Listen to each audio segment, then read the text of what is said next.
First reading, Hebrews chapter 11 verse 1 to 7. Only faith can guarantee the blessings that we hope for, or prove the existence of realities that are unseen. It is for their faith that our ancestors are acknowledged. It is by faith that we understand that the ages were created by a word from God, so that from the invisible the visible world came to be. It was because of his faith that Abel offered God a better sacrifice than Cain, and for that he was acknowledged as upright when God himself made acknowledgement of his offerings. Though he is dead, he still speaks by faith. It was because of his faith that Enoch was taken up and did not experience death. He was no more, because God took him, because before his assumption he was acknowledged to have pleased God. Now it is impossible to please God without faith, since anyone who comes to him must believe that he exists and rewards those who seek him. It was through his faith that Noah, when he had been warned by God of something that had never been seen before, took care to build an ark to save his family.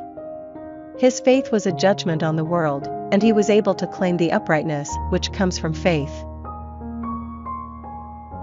Responsorial Psalm, Psalms chapter 145 verse 2 to 3, 4 to 5, 10 to 11.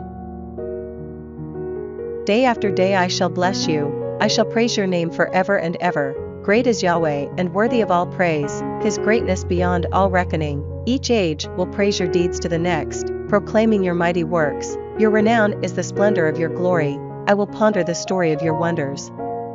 All your creatures shall thank you, Yahweh, and your faithful shall bless you. They shall speak of the glory of your kingship and tell of your might. Gospel, Mark chapter 9 verse 2 to 13. 6 days later, Jesus took with him Peter and James and John and led them up a high mountain on their own by themselves.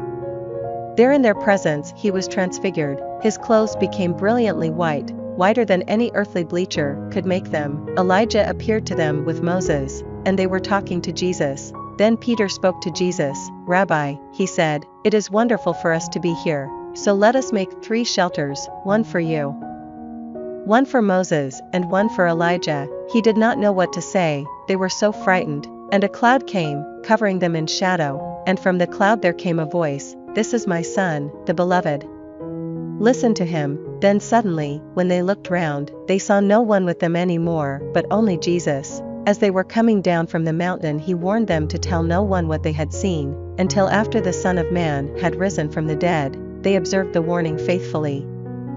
Though among themselves they discussed what rising from the dead could mean, and they put this question to him, why do the scribes say that Elijah must come first? He said to them, Elijah is indeed first coming to set everything right again, yet how is it that the scriptures say about the Son of Man that he must suffer grievously and be treated with contempt? But I tell you that Elijah has come and they have treated him as they pleased, just as the scriptures say about him.